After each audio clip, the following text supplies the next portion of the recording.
Friends, in continuation to my audio talks, I would like to discuss Singe's conception of the Aran Islands and its uses in the play Riders to the Sea.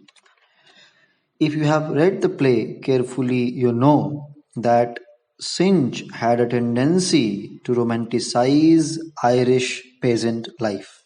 For example, in his famous prose piece, The Aran Islands, Singe presented the islanders as immature and amiable primitives whose lives, if it was not Edenic, at least it was unspoiled by contact with the modern world.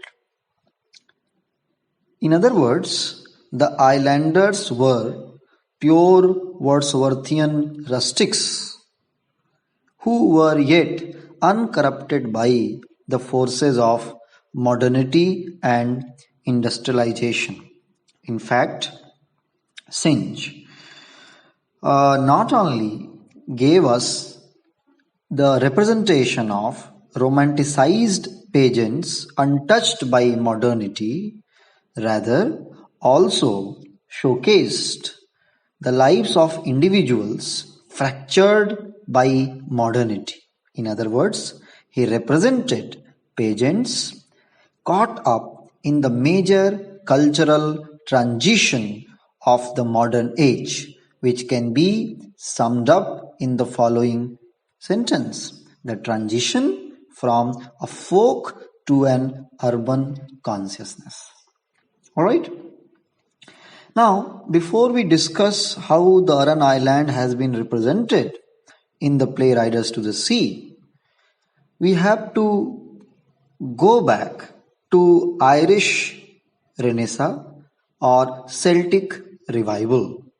In fact, a commonly held revivalist position was that the west of Ireland, where the play is set, had a mystical quality which you did not have in other parts of the country where the English has prevailed. Therefore, Irish literary renaissance, also known as Celtic revival, paid an interest in quote-unquote pure Irish language and literature, rural regeneration, and folk primitivism of pageant life.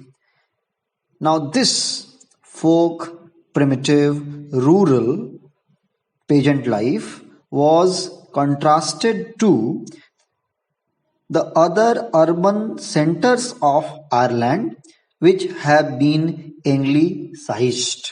So, in the cultural nationalist discourse of Irish literary renaissance, these two categories of rural primitive Ireland and Anglicized Ireland were juxtaposed. Now, in the writings of Singe, the Aran Island can often be regarded as a treasure trove. In fact, for him, the life on the island was the most primitive that was left in Europe. All right? And in fact, these primitive pageants offered something similar to Rousseau's conception of state of nature, people living in that state of nature where the industrialization and modernity has not yet arrived. Now, Singe's conception of Aran Islands is unique or is important for Irish literary renaissance. Why? Because the Aran Island would be a symbol for quote-unquote Irish Ireland. The term Irish Ireland here reminds us that there was a non-Irish island, that was Anglicized island. So here you can clearly see the dichotomy between Irish Ireland and Anglicized Ireland. Now the term Irish Ireland was first coined by a journalist and writer whose name was D.P. Moran, who made a distinction between real Ireland, which by definition was rural and Irish speaking, and a domestic Ireland or domesticated Ireland rather, which was urbanized and Anglicized. In fact, his Irish Ireland would connote the future of the pure Irish Ireland, which would be, in other words, Gaelicized Ireland. Gaelic languages, you might be aware. Now, in fact, Singe's description of the Aran Island also evokes that these groups of islands are places of spiritual purity and artistic inspiration. These places also constitute topographic otherness in relation to industrialized, urbanized, modernized England or Europe for that matter. On these islands, you had wild beauty, all right, in compared to man-made beauty of European civilization. I do not know whether you have been able to understand this tension between modernity and primitivism, which constituted the core discourse of Irish literary renaissance. You must have heard of an anthropologist, his name was Clifford Geertz, who argued that there has always been a tension between the authentic quote unquote past and the progressive future. In fact, in any culture, this conflict can be understood through two keywords. One is called essentialism, other is called epochalism.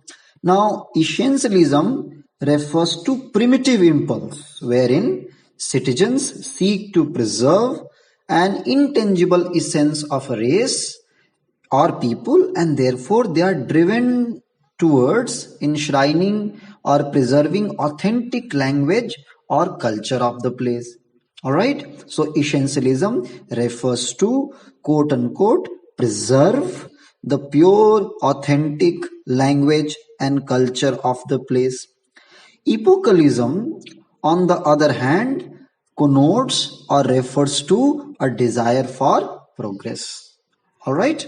So in the Aran Islands, which was an important work by James Singe, and in his other plays like Playboy of the Western World or even in Riders to the Sea, you can see this conflict between essentialism and epochalism. For example, Bartley's desire for progress is standing in contrast to Moria's perception of the island. So Bartley might be referring to epochalism, might be connoting epochalism, and Moria might be referring to or catering to Singe's desire for essentialism. Here you need to understand that for Singe, the Aran Islands were in fact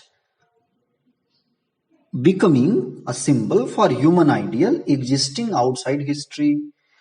All right.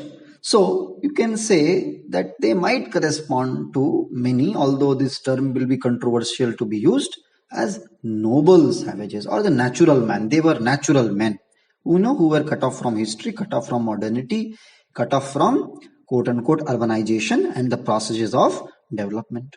Second point, that you need to understand that another important question or issue of Irish literary renaissance was the issue of Irish language. All right. Singe, you must know, had no problem whatsoever with the preservation of Irish in Irish-speaking areas. All right. However, he was also a heretic within Gaelic League, which was an important club to promote Irish language. All right. In fact, Singe clearly denounced the imposition of English language in Irish-speaking areas. All right, because in his opinion, this disturbed the cultural beauty of the local islanders. All right. However, he believed that an Irish speaking Ireland was tantamount to a vow of silence for all its people. Therefore, that the great silence that came about because of the retreat of language would be an obvious outcome of overzealous program to reverse the decline. Here you need to understand that Singe was caught into a conflict, and that conflict was how much of pure Irish language should be preserved, whether it should be completely preserved or it should be partially preserved, whether it should allow its natural decline or some effort must be paid to regenerate it. All right. However, the debate apart, uh, Singe had deeply observed the lives of Irish peasants, especially the lives of peasants of Aran Islanders. And in fact, he had a very deep knowledge of their language. All right, and if you read his plays, you can see Irish-speaking discourse. All right, has been frequently used. All right, and this debate that this debate that the language of Irish literary nature should be the speech of the people or it should be Keating's Irish. All right, that debate has been somehow partially resolved, where Singe quote unquote mixes Irish Gaelic quote unquote tone and rhythm to the texture of his plays. All right. Another thing that you need to understand, that any society, especially a society living in isolation on an island, uh, encounters a problem when some outsider arrives there on the sea as an intruder. And because the outsider who belongs to the big world, as Maurya would tell, brings with himself or herself a new code of culture. In this case, it was modernity. Now, the arrival of modernity would create a fractured society with fractured individuals. Here in this society, you will have traditional member, you will have quote unquote the modern member, and you will also have the transitional member. Now, the traditional member will revere the old customs, all right, will believe in the purity and innocence of older ways of life. And unlike the older traditional member, the modern member would be willing to alter the old world for the change. All right, and of course in between, caught in between will be the transitional member.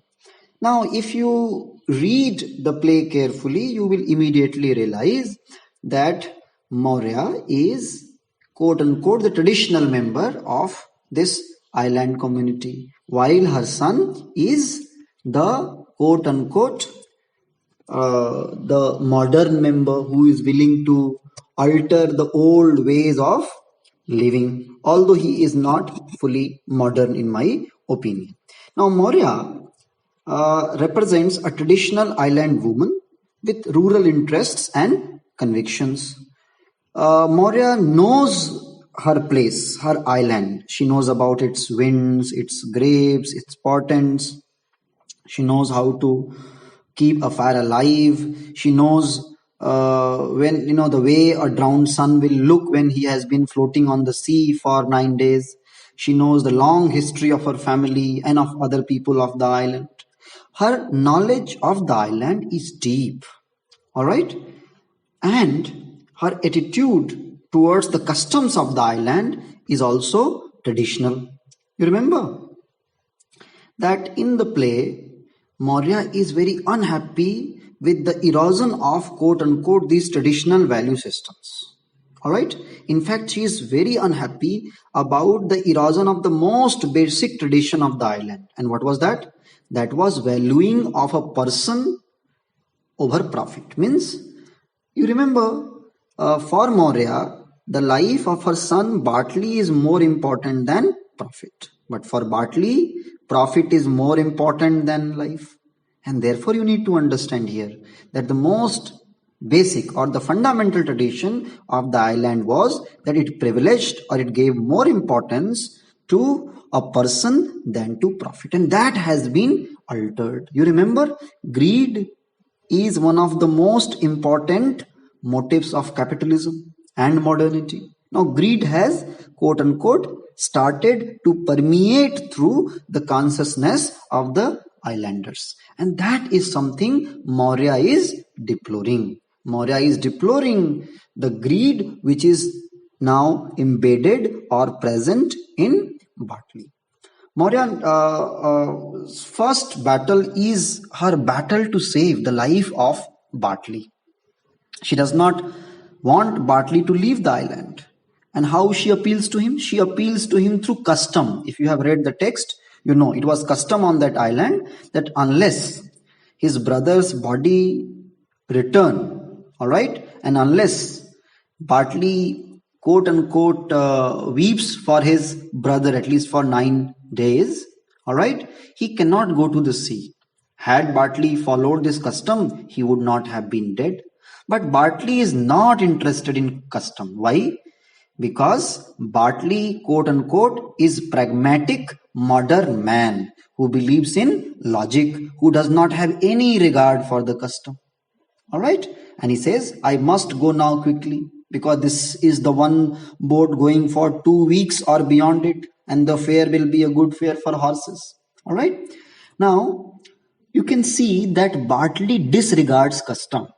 And therefore, he disregards the omens of the sea. You remember Kathleen and Nora conversing to each other and informing each other that the sea is ferocious. Had Bartley been careful in reading the indications of the sea, he would have never tried to go to the sea.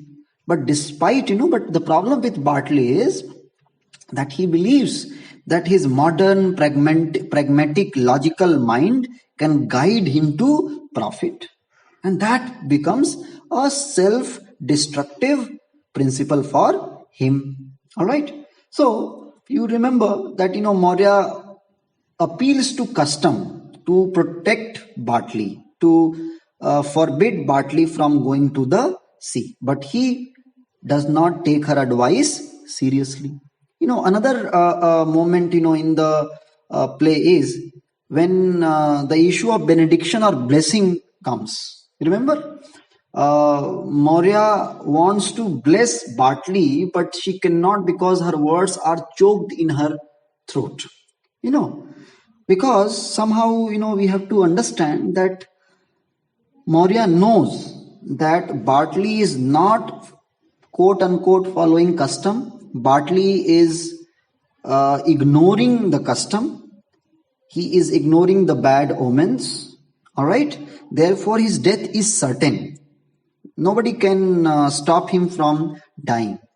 If she would bless him, it would be quote unquote a lie. Now, Maurya believes, like any quote unquote traditional woman would, in the power of blessing, in the power of words. Means words are not to be wasted. Words are to be spoken with all sincerity, because Maurya knows intuitively that her son Bartley is not going to return. She is unable to bless him. All right. So this is another example where you come to know that Maurya is traditional, customary, quote unquote traditional rustic island woman. All right. So you can clearly see, all right, that Maurya has foreknowledge that Bartley will die. And because she is a traditional woman, traditional peasant woman rather, who believes in the reverence for the power of words, she is unable to, quote unquote, bless her son, because blessing her son with this foreknowledge that he, quote unquote, is going to die would be a sacrilege, a misuse of power. I don't know whether you remember, if you have seen Mahabharata, when Krishna blesses Abhimanyu, he does not say Ayushman Bhava. All right, he says Vijayi Bhava. All right, no, not Vijayi. I think if I remember correctly, he says Kirtiman Bhava or whatever. I think be known by posterity.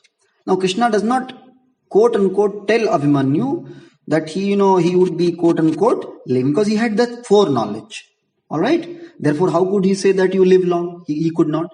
So you can see what I'm trying to tell you. I'm trying to tell you that traditional societies, customary societies, believed in the power of words, and they did not, quote unquote, misuse the power of words. All right, so what I have been trying to tell you, I have been trying to tell you that the quote unquote, the portrayal of Aran Island in the play Riders to the Sea is in tradition of Irish literary renaissance, where Synge is trying to search for an authentic, real Irish island. And the woman who symbolizes her Irish Ireland is Maurya. Because, quote unquote, male island or masculine island has been corrupted by modernity. So it becomes the responsibility of the maternal feminine Maurya to, quote unquote, preserve the authenticity of the Irish island, or to preserve the purity of the Irish customs. Thank you.